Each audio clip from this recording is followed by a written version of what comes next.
I never expected death to be quiet. No tunnel, no choir of angels, no dramatic farewell.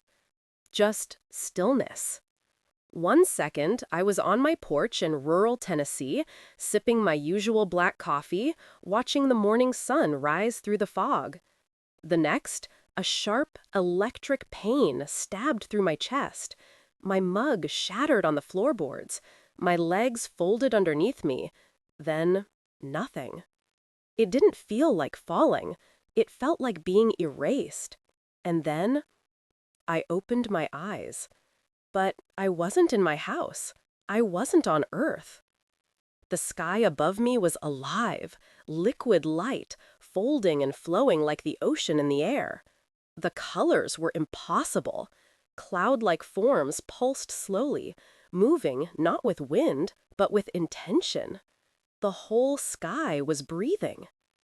The ground beneath me shimmered, a soft, glowing surface that looked like grass, but radiated warmth and music. Not music I could hear, music I could feel, in my spine, in my teeth, in my memories. Then I saw him, 10 feet away, standing still. Not human, but not threatening. Tall, at least 8 feet. His skin was the color of moonlight on deep water. His eyes, massive and black, sparkled like galaxies compressed into orbs. His robe, or maybe his skin, flowed without moving, like fabric underwater. He didn't speak, but something entered my mind. "You are safe." I tried to speak, but my voice was gone. Or maybe I didn't need it. There was no fear, no pain, only an overwhelming, vibrating stillness. He stepped closer, studying me, not like a scientist, but like someone recognizing an old friend. "You were not meant to die today," the voice in my mind said. Then why am I here? I thought back, or maybe just felt the question. He turned slowly, pointing toward the horizon. And there, I saw him. At first, just a silhouette standing at the crest of a glowing ridge. But I knew instantly. Jesus. Not the Jesus from Sunday school paintings, not the pale, soft-eyed figure from stained glass. This Jesus was real and radiating, not with light, with presence. His gaze pierced without judgment. His presence cracked the sky. I collapsed to my knees. But the alien remained standing, reverent but unshaken. "You recognize him," the alien said in my mind. Of course I do, I thought. That's Jesus. The alien's response changed everything. "He is known across galaxies." I blinked. "What?" "Wait," I said, confused. "What do you mean, galaxies?" The being turned to face me fully, his eyes glinting like stardust. "There are many worlds, many kinds of life, but only one source, and only one who fully embodied it." "Jesus?" I asked. "Yes, before you called him that, before Earth, before time." And then he said something that broke every framework I'd ever known. I knew him personally. My mind split open. "You knew Jesus? He walked among stars. He healed in places your kind cannot imagine. He spoke light into civilizations that have since turned to dust. He is the thread that weaves the cosmos." I couldn't breathe. I didn't need to breathe. "Then what is this place?" I asked. "Heaven?" "Not quite. This is the threshold, a convergence point, between lives, between realms." "Then why am I here?" The alien reached out with one hand, 5 long translucent fingers, and touched my forehead. And in that moment, I remembered. Visions exploded in my mind. Stars being born, worlds breathing, children of different shapes and skins kneeling at the same source, temples on red planets, choirs made of energy, and in every world, every scene, him, Jesus, in different forms, different languages, but always him, always love. You are here, the being said in my mind, because your heart stopped, and in that pause, you were given a choice. A choice, I asked, to remember or to forget. And then I saw him, Jesus, now walking toward me, closer. Each step sent ripples through the sky. And as he neared, I wept, not from sadness, but from recognition. This was not new. I had known him. I had always known him. He reached out and placed his hand on my shoulder, and without moving his lips, he said 3 words. You are loved. I gasped and awoke, back in my kitchen, paramedics surrounding me. One leaned close. Sir, you flatlined. 6 minutes. You were gone. But I wasn't. I was with the truth. And no, I'm here to tell you everything. They said I should rest. After all, I'd been dead. 6 minutes with no heartbeat, no brain activity. The doctors called it a miracle. But none of them asked what I saw. None of them wanted to know. They chalked my tears up to trauma. They said hallucinations were common during cardiac arrest. But this wasn't a dream. It wasn't a vision. It was more real than this world. Because ever since I came back, the world doesn't feel the same. Lights are brighter, sounds are deeper. People's words carry echoes of their intentions. Sometimes I see patterns around them, like energy, like auras. And I still hear him. Sometimes in my sleep, sometimes when I'm alone. You are loved. But that's not all I brought back. I brought knowledge. Not because I earned it, but because I chose to remember. The alien told me I was ready. Not special, just ready. In the weeks that followed, I wrote feverishly. Everything I could recall about the convergence, about the memory of stars being born, about the Jesus who walked on other worlds, who taught with light instead of words, who healed by reminding people who they were. Because that's what healing is, remembering. The alien had told me, your kind believes faith is worship, but it's not. Faith is alignment with Source, with the divine frequency that makes all life possible. Jesus understood this. He became it.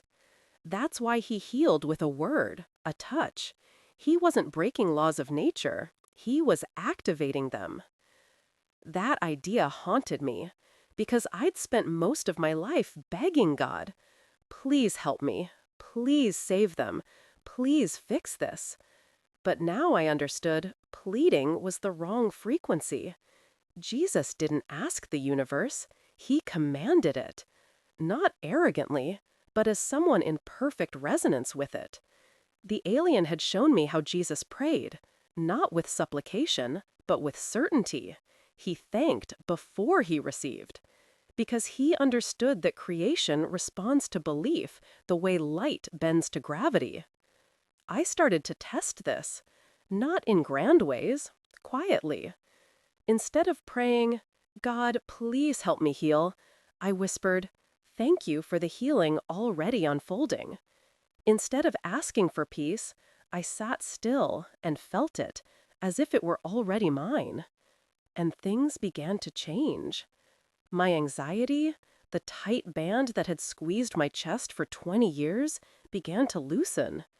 My sleep deepened. My dreams became instructional. In one, the alien returned. We stood in a corridor of stars. Galaxies spun silently around us like clockwork. He pointed to one. that is a world without war. Another, that is a world where no one forgets. I turned to him. Why are you showing me this? To remind you, Earth is not the center, but it is a seed. A seed? A place of choice. You call it free will, but it's more than that. It's sacred ambiguity. You do not see the truth, so that you may choose it. And what happens if we don't? You suffer until you remember. I wanted to cry. I did cry. Because I saw it. Humanity, clawing for meaning, choking on its own inventions, all the while the truth sitting quietly within them. Not above, not beyond, within. And then he said something that changed me forever. Jesus didn't come to start a religion. He came to end forgetting. His teachings weren't rules. They were frequencies, keys, and when used correctly, they open the human heart like a gateway. When I woke from that dream, I wrote those words down, every one. And now I share them with you, not to convert you, not to convince you, but because if even one of you hears what I'm saying and remembers who you are, then my death, those 6 minutes, were not in vain. Because I know what waits on the other side, and I know who's waiting. He's real. He's still watching. And he remembers you, even when you forget yourself. I kept it quiet at first. What I'd seen, what I'd heard. You don't just walk into a grocery store and say, "Hey, I met Jesus in a galaxy threshold and an alien said they were friends." People barely handle their own shadow. They won't believe yours came back with starlight. But something inside me had changed. Not just spiritually, physiologically. I could feel it. My hands tingled sometimes when I touched people. I'd get flashes, memories that weren't mine, thoughts that weren't mine, but they meant something. I reached out to my sister, Dana. She's a nurse, skeptical, grounded. I thought she'd call me crazy. Instead, she wept, because I told her things I couldn't have known. About her childhood prayer, the one she whispered after our father died. About the dream she'd had 2 nights ago, where she saw our mother, whole and smiling. I thought it was just grief, she said. No, I told her, it was a message. From who? I hesitated, then said it. From him. Word spread. Not because I told many people, but because those I did tell changed. They smiled more, listened longer, prayed differently. And soon, I wasn't the only one having dreams. One man from church said he saw the same being I did, 8 feet tall, glowing eyes, voice like memory. He described the convergence almost perfectly. Another woman claimed to have seen Jesus, but not on earth. He walked beside me on a bridge made of light, she whispered. He said, "You are the bridge too." I didn't understand it until I heard your story. Then one night, it happened again. I was asleep. Or I thought I was. But I was standing again in that breathing sky, and he was there. Jesus. Same robes, same light, silence that says more than language ever could. And beside him, the alien. I felt no fear, only anticipation. "You are ready," the alien said. For what? To see. Then Jesus raised a hand, and everything collapsed inward, like a camera lens focusing. No, remembering. Suddenly, I was everywhere at once. Every planet where he'd walked, every species that had known him, and most of all, every version of myself. Not past lives, not reincarnations, facets. As if I were a prism, and Earth was just one beam of me. And in every life, he had been there. Different names, different faces, but always the same eyes. Why, I asked. Why me? Jesus looked into me and smiled. Because you asked. I awoke shaking.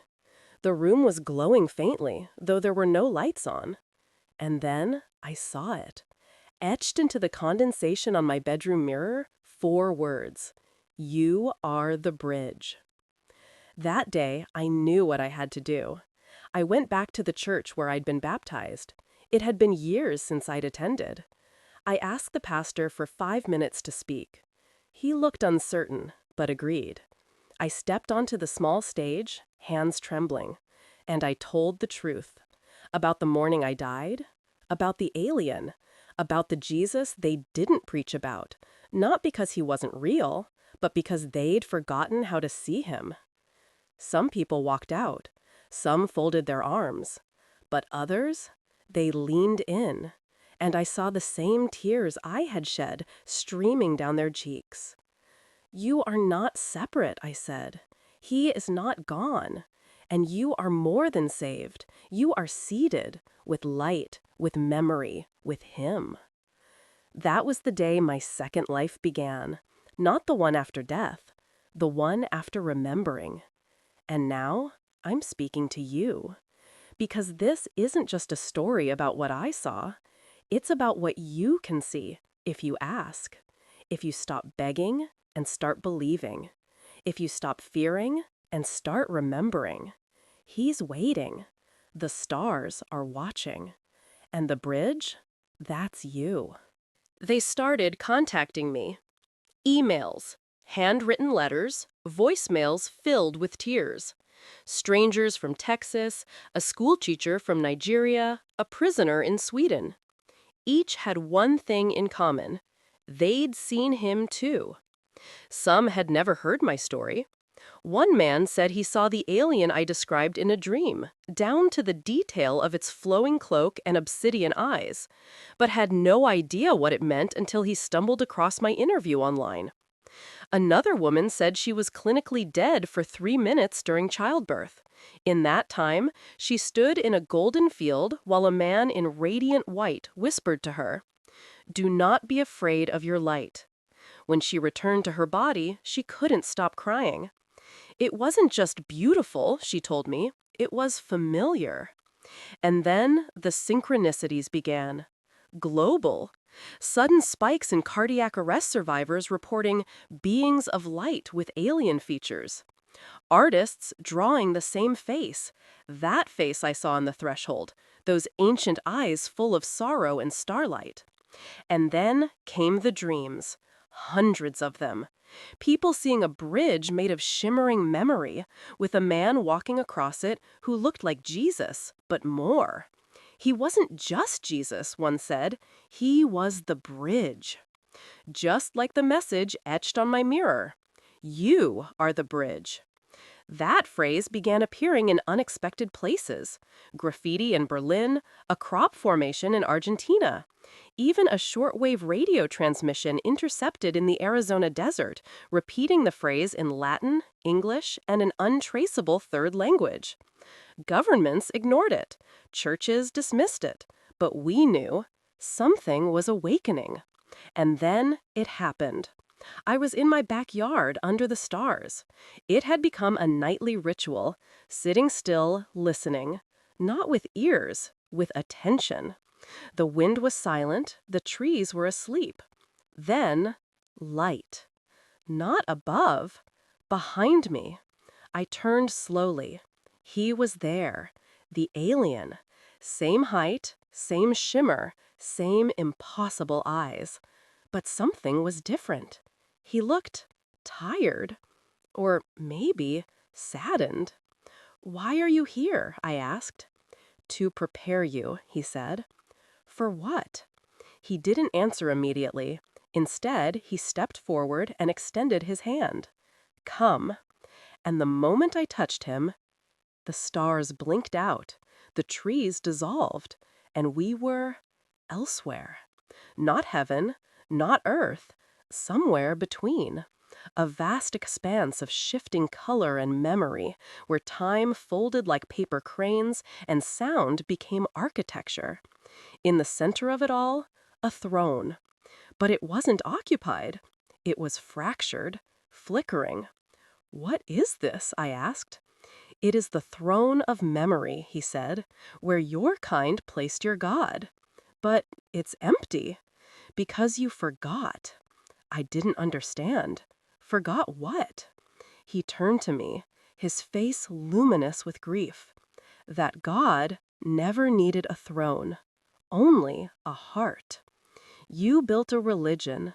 You forgot a relationship. Then I saw it.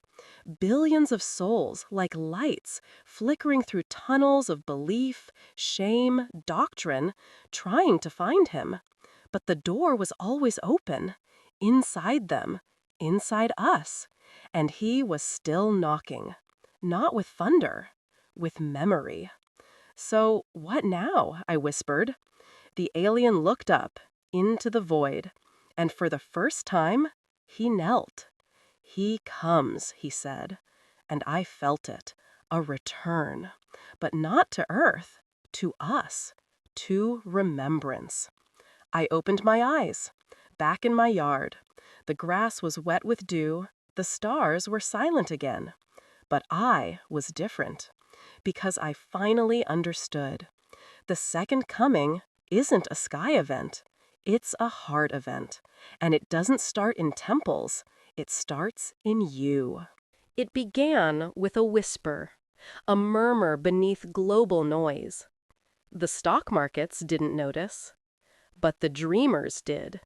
The artists, the children, the ones who listen more than they talk.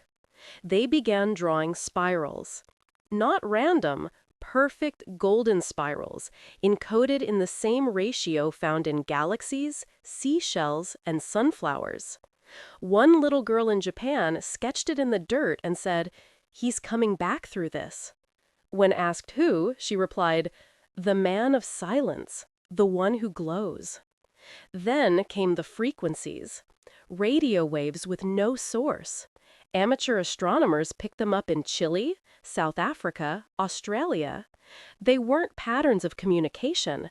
They were harmonics, like songs played through quantum chords, songs that resonated with emotion. And when slowed down, deep beneath the data, a whisper, one phrase, in every language: "You are not alone." I met with others like me, people who died, returned, not with trauma, but with memory. We called ourselves the Rememberers. Not a cult, not a movement, just witnesses of something old coming new again. Each had seen something different. One man floated in a library where thoughts were books. A woman walked a hallway of mirrors showing alternate lives. But every story ended the same. He was there. And every time they cried. Not from fear, but from recognition. The Vatican tried to suppress it, release statements calling it mass psychological delusion. But one cardinal, an old man with tired eyes, sent me a letter, handwritten. He said he too had died for 5 minutes during a heart attack and saw a being with ancient eyes and a robe made of stars. He placed his hand on my chest, he wrote, and whispered, "Love is the only sacrament." Meanwhile, technology began to glitch. AI systems started spitting out biblical verses in unknown dialects. NASA satellites went silent, then turned back on, playing audio files no one uploaded, choral harmonies unlike anything recorded. The veil was thinning. Time was fraying. And more people saw him in the spaces between waking and sleep. And then it happened. A mass dream. Global. Same night, different time zones. Millions reported the same vision. A sky filled with light. Not sun, not fire. A figure walking across stars. A bridge made of memory. And a voice. "It begins now. Remember who you are." I wept that morning, not from fear, but from hope, because I felt it. The return wasn't in fire. It wasn't in judgment. It was in remembrance, not of rules, of relationship, not of sin, of source. This is no longer a story about me. This is a story about us, the ones who've been sleepwalking through divinity, the ones who forgot we're not waiting for God, we're waking as Him. The governments could no longer ignore it. Not when entire cities began reporting shared dreams. Not when children born on the same day across continents said the same word first, light. Not mama, not Dada, just light. Something was unfolding beneath the surface of human systems, and the systems began to crack. The Department of Defense held emergency meetings. The Vatican closed archives that hadn't been touched in 300 years. Satellite surveillance picked up structures forming in the clouds above Indonesia, geometric, glowing, briefly visible to infrared before vanishing. It wasn't just sightings. It was signs. Signals not sent from above, but within, triggered by human consciousness itself. Something was responding to our awakening, and the governments didn't know how to stop it, because it wasn't invading, it was remembering. And yet, they tried. New policies, emergency broadcast systems rebranded as psychohygiene announcements.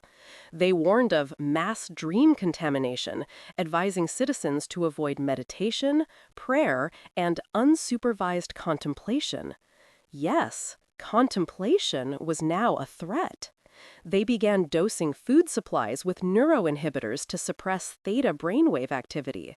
Sleep labs were infiltrated. Teachers were silenced. And still, it spread. You can't regulate memory, not when it's buried in your soul. And the people were remembering. They weren't marching. They weren't rioting. They were smiling. They were sitting in silence for hours. They were hugging strangers and whispering, "You are more." They were no longer scared of death, because they had touched the place where death ends and knowing begins. I was visited again, but not in sleep, in daylight. I was sitting at a diner outside Nashville, just coffee, no phone, and he walked in, the alien. Same shimmer, same eyes. No one else noticed. He sat across from me and looked, not at my face, but at my chest. "Your frequency is stabilizing," he said. "What does that mean?" "You're becoming the message." I didn't understand until he placed a single item on the table, a mirror. I looked in, and I saw him, Jesus, but not just Jesus. Me in him in me.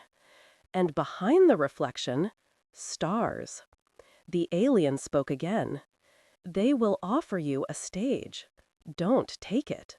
Why? Because this movement must stay inward. If they make it external, they will brand it, sell it, weaponize it. So what should I do? Live it, radiate it, without claiming it. And then he was gone. Just gone. Like a breath held, then released. That night, I got a call from a global media network. They wanted me on live television to explain everything. I declined. And instead, I walked outside, looked up at the stars, and whispered, "I remember." And I swear, the sky whispered back, "So do we."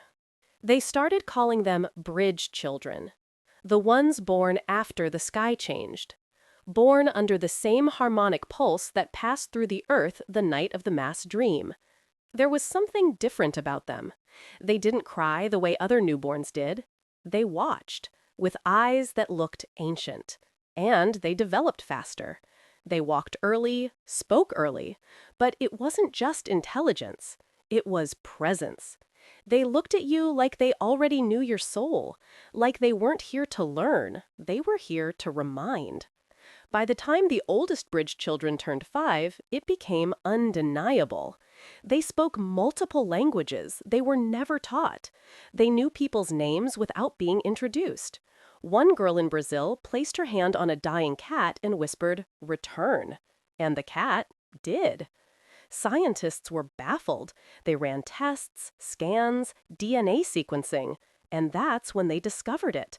All the bridge children shared a unique genetic marker, not a mutation, an activation, something dormant in all of us, now awakened in them. And it matched nothing in our evolutionary history. But it matched something else. A fragment buried in deep space microbial samples collected from a meteorite found in Antarctica in 1986. That fragment had been classified for decades, until now, because it wasn't from Earth. The secret couldn't be hidden any longer. The media tried to spin it. Unknown DNA anomaly, new evolutionary branch, spontaneous genetic emergence. But those of us who'd seen, who'd remembered, we knew the truth. The bridge children weren't different because they were new.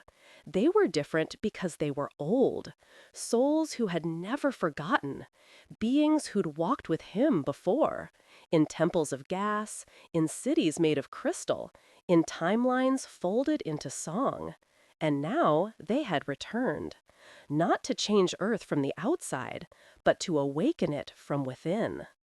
One day, a 7-year-old boy named Elijah appeared on a live stream. He said nothing, just stared into the camera for 2 minutes. At first, people laughed, mocked it, but then people started crying, without knowing why. "He saw me," one woman said. "I felt him," said another. "It was like remembering a song I hadn't heard since childhood, except it was me." The video went viral, not for what was said, but for what was felt. And behind Elijah's silent stare, something stirred. Not fear, alignment. Soon after, the skies changed. Not dramatically, not with fire, but subtly. Clouds moving in geometric precision, auroras where none should be. Satellite footage revealed patterns over oceans, vast symbols glowing beneath the waves. One symbol repeated across the globe. It wasn't a language, it was resonance, a frequency signature, and it matched the heart rhythms of those who had died and come back. And then Jesus began appearing, not in dreams, in daylight, to children, to the elderly, to those on the edge of surrender. Not as a spectacle, not as proof, as a presence. He would stand at the foot of someone's bed, in the corner of a hospital room, on a bench beside someone grieving, and say only one thing: "Do you remember now?" And with tears in their eyes, they would nod. Because it wasn't about doctrine anymore. It wasn't about being saved. It was about waking up. And once you saw it, you couldn't unsee. They called it the Final Protocol, a global initiative passed under the guise of cognitive containment. Its goal? Stop the remembering. Stop the awakening. Stop him. Governments partnered with corporate AI firms to flood the internet with noise. Millions of synthetic articles, memes, videos, all generated to confuse, distract, divide. Suddenly, everyone was arguing again. Not about remembering, about everything else. Religion versus science, left versus right, freedom versus security. Noise. Endless noise. The bridge children stopped being celebrated. They became threats. Enhanced cognition syndrome, they called it. They claimed it caused hallucinations, antisocial behavior, false messianic belief. They began testing in schools, scanning for brainwave anomalies. Those who failed, removed quietly. Some parents fought back. Others handed their kids over willingly. Fear is powerful when it dresses up as protection. I was tracked, marked Infectious Vector Class 7. They came to my house at 3:18 a.m. Unmarked vehicle, 3 agents, tranquilizer gun. But they didn't make it to the door, because he was already there. Jesus. Not with swords, not with fire, with presence. And presence bends reality. They froze mid-step, not from fear, from recognition. And then they turned and left, tears streaking their faces like children who'd forgotten their own names and just heard them again. The suppression accelerated. Cities lit up with holographic warnings. Trust verified truth. New devices were mandated, clarity bands worn on the wrist to detect emotional divergence. But they malfunctioned constantly around the rememberers, because truth can't be measured by voltage, only by vibration. And we were vibrating, not with rebellion, with love, stillness, certainty. It terrified them, because their power had always depended on our forgetfulness, and now we were remembering together. One morning, the global network went down. Every screen turned black. Phones, TVs, billboards. Then, one symbol, the bridge. Then, one sentence. Love is the only frequency. And then, silence. No alarms, no spin. Just silence. For 12 full minutes. And in that silence, people heard themselves and each other, and him. The final protocol collapsed because no firewall can stop a soul on fire. No satellite can track a heart that is opened. No system can survive when everyone starts seeing God in each other. The alien visited again, this time in a dream that felt more real than waking. He stood beside me on a mountain made of memory. He looked joyful. "It's begun," he said. "What has?" "The restoration." "Of what?" "Not of the world, of your sight." "What now?" He smiled. "Now you build heaven." The world didn't end. It began again. Not with fire, with remembering. The governments didn't collapse. They transformed, because the ones who remembered couldn't lie anymore. You can't worship control once you've tasted truth. You can't sell fear once you've met love. Borders didn't disappear overnight, but they softened. Money didn't vanish, but greed began to look embarrassing. The news didn't stop, but it stopped controlling us, because we no longer searched outside for truth. We carried it. The bridge children led quietly, not with rallies or revolutions. They would sit in a circle, and the air would change.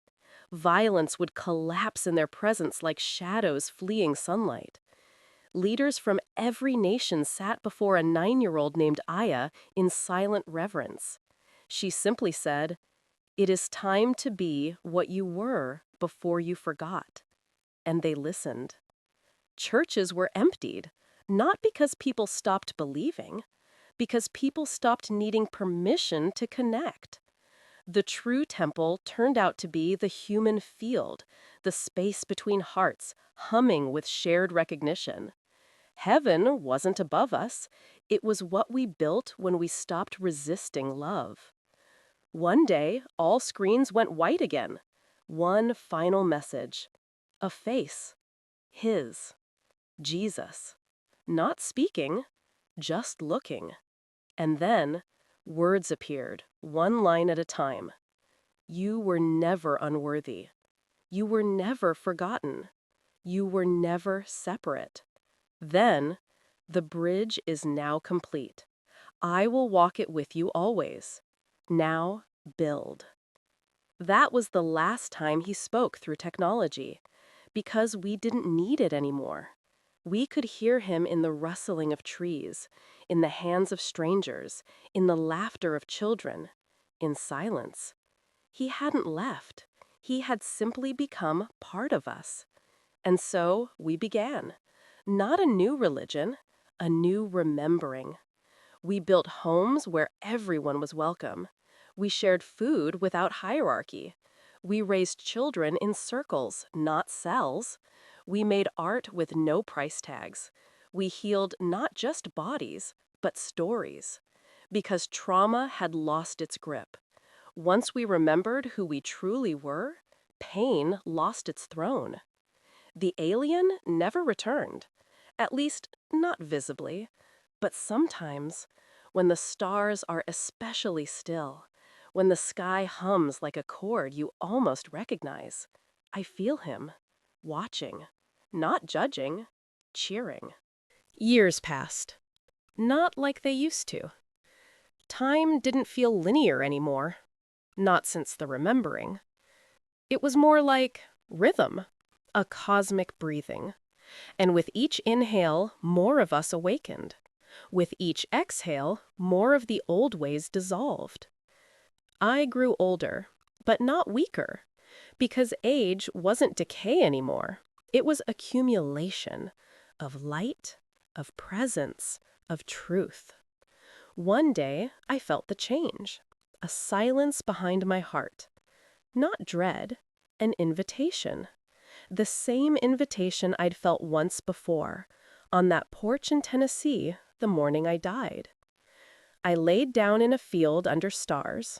No fanfare, no audience, just stillness. I closed my eyes, and I opened them somewhere else. Again. But this time, I wasn't surprised.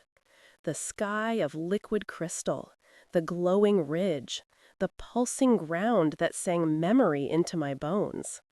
And there, he stood, Jesus, not coming toward me now, waiting, like an old friend who knew I'd return. I walked to him, no fear, no doubt, just recognition. He embraced me. And in that moment, the last of my old identity dissolved. No name, no need, just unity. I asked one question, the same question I think we all ask in our own way. Was it enough? He smiled, touched my chest, and whispered, "You were never meant to be enough. You were meant to be open. Enough is measurement. I am not measuring you. I am meeting you." And then silence, but not emptiness, fullness. The kind of silence that contains everything. The silence between words, the space between stars, the breath between lives. I don't know how long I stayed there, because time, like I said, doesn't work the way we think. But eventually, he stepped aside. And behind him, a doorway, not of stone, not of gold, of light made from memory. I stepped through, and I remembered everything, every world, every life, every moment I'd ever forgotten I was God in disguise. Every time I chose fear over presence, every time I whispered love through someone else's pain. And through it all, he was there, not as a guide, as a mirror. You may wonder why I'm telling you this, if I've already passed beyond, if I'm no longer on Earth. But you don't need a body to be a bridge. You don't need breath to bear witness. So I whisper this to you now, in the silence between your thoughts, in the warmth behind your tears, in the strange knowing you feel when you're alone and not alone. You are the bridge. You are the memory. You are the return. He never left. You only stopped seeing. Now open your eyes and build heaven where you stand, because the kingdom isn't coming. It's remembering itself through you.